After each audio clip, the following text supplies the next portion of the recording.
ایک ہی رات میں 19 شہزادے قتل کر دیے گئے۔ نہ وہ دشمن تھے نہ غدار، وہ بھائی تھے۔ یہ کوئی بغاوت نہیں تھی، یہ قانون تھا۔ سن 1595 میں جب محمود III تخت پر بیٹھا تو اس نے اپنے ہی بھائیوں کو مروا دیا۔ کچھ تو ابھی بچے تھے۔ لیکن یہ کہانی یہاں ختم نہیں ہوتی، کیونکہ جو اس کے بعد ہوا وہ موت سے بھی بدتر تھا۔ یہ سمجھنے کے لیے کہ یہ سب کیوں ہوا، ہمیں عثمانی سلطنت کو سمجھنا ہوگا۔ جب کوئی سلطان مرتا تو اس کے بیٹوں کے لیے یہ ایک دوڑ ہوتی تھی۔ ہر شہزادہ اپنی فوج کے ساتھ دارالحکومت کی طرف بڑھتا۔ جو پہلے پہنچتا وہی سلطان بنتا، اور باقی انہیں زندہ نہیں چھوڑا جاتا۔ یہ نظام ظالمانہ تھا، لیکن ایک چیز دیتا تھا: استحکام۔ یہی وجہ تھی کہ محمود II نے اسے قانون بنا دیا۔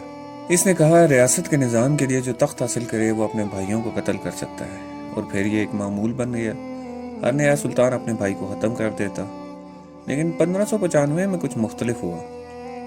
جب محمود III سلطان بنا تو اس نے اپنے 19 بھائیوں کو قتل کر دیا۔ سوچیں، 19! محل کے اندر چھوٹے چھوٹے تابوت ایک کے بعد ایک باہر جا رہے تھے۔ یہ منظر صرف دربار نہیں بلکہ پوری عوام کے لیے ایک صدمہ تھا، اور یہی وہ لمحہ تھا جب سب کچھ بدلنا شروع ہو گیا۔ اگلا سلطان بنا احمد۔ سلطان احمد اس سب کا گواہ تھا۔ جب اس کے پاس موقع آیا تو اس نے اپنے بھائی مصطفیٰ کو قتل کرنے سے انکار کر دیا۔ یہ رحم تھا، لیکن ایک مسئلہ پیدا ہو گیا کہ اگر شہزادوں کو مارا نہیں جائے تو کیا کیا جائے؟ جواب تھا قید۔ محل کے اندر ٹوپکاپی پیلس کے حرم میں ایک نئی جگہ بنائی گئی۔ نام تھا قفس۔ یہ لوگوں کی جیل نہیں تھی، بلکہ شاہی کمروں کا ایک سلسلہ تھا، خوبصورت، پرتعیش، لیکن قید۔ شہزادے بچپن سے یہاں بند کر دیے جاتے۔ نہ جنگ، نہ سیاست، نہ حکمرانی کی تربیت، صرف انتظار۔ ان کے ساتھ چند نوکر ہوتے اور ایسی کنیزیں جو اولاد پیدا نہ کر سکیں۔ مقصد سادہ تھا: انہیں زندہ رکھو مگر خطرہ نہ بننے دو۔ لیکن اس کی قیمت کیا تھی؟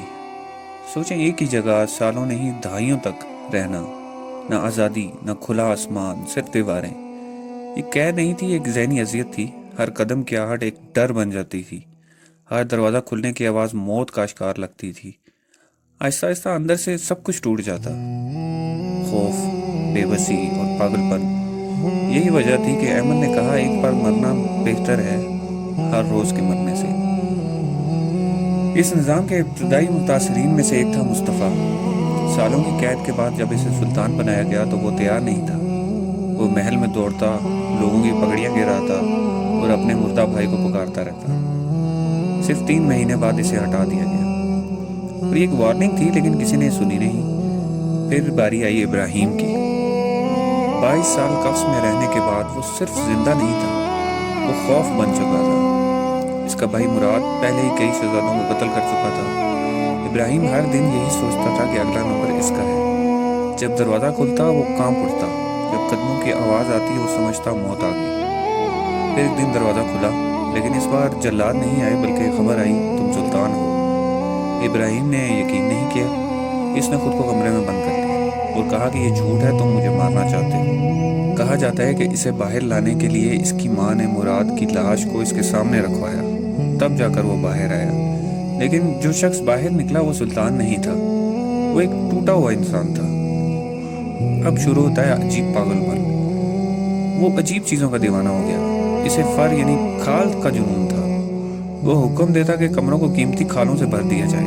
کبھی کبھی وہ خود کو ان کھالوں میں لپیٹ کر گھنٹوں بیٹھا رہتا، لیکن یہ صرف شروعات تھی۔ بعض روایات کے مطابق اس کی خواہشات حد سے بڑھ گئی۔ کہا جاتا ہے کہ ایک دن اس نے ایک گائے کو دیکھا اور اس کے جسم سے اتنا متاثر ہوا کہ اس نے سونے کا ایک سانچہ بنوایا جو گائے کی شیپ پہ تھا، اور پورے ملک میں حکم بھیجا ایسی عورت تلاش کرو۔ یہ کہانی شاید مبالغہ ہو، لیکن یہ ضرور دکھاتی ہے کہ اس کی ذہنی حالت کس حد تک بگڑ چکی تھی۔ اس سے خوفناک ایک روایت ہے کہ کچھ مورخین کے مطابق ایک دن شاید غصے میں آ کر اس نے اپنے حرم کی سینکڑوں عورتوں کو باسفورس میں ڈبونے کا حکم دے دیا تھا۔ یہ واقعہ متنازع ہے، لیکن اس کی شہرت اس کے دور کی سچائی بیان کرتی ہے۔ وہ ایک خطرناک حکمران بن چکا تھا۔ نتیجہ یہ ہوا کہ اس کے فیصلوں نے خزانہ خالی کر دیا۔ جنگیں شروع ہو گئیں، بغاوتیں بڑھ گئی، اور آخرکار وہی ہوا جس سے وہ ساری زندگی ڈرتا رہا۔ اسے بھی گلا گھونٹ کر قتل کر دیا گیا، خاموشی سے، اندھیرے میں، بالکل ویسے ہی جیسے اس کے بھائیوں کے ساتھ ہوا تھا۔ یہ نظام سلطنت کو بچانے کے لیے بنایا گیا تھا، لیکن وقت کے ساتھ ساتھ یہ کمزور بن گیا۔ ایسے حکمران آئے جو قید میں بڑے ہوئے اور حکومت کے لیے تیار نہیں تھے۔ وہ آسانی سے درباری سازشوں کا شکار بن گئے۔ یہ عثمانی زوال کے عوامل میں سے ایک بن گیا۔ کاش نے شہزادوں کو بچایا، لیکن ان کی ذہنیت کو تباہ کر دیا۔ اور اب یہ سوال ہے کہ استحکام کی اصل قیمت کیا ہے؟ کیا ایک فوری موت بہتر تھی یا ایک زندگی بھر کی قید؟ فیصلہ آپ کریں۔ اگر آپ کو کہانی پسند آئی تو ویڈیو کو لائک کریں، چینل کو سبسکرائب کریں اور بیل آئیکن دبائیں تاکہ آپ کی اگلی کہانی مس نہ ہو سکے۔ شکریہ۔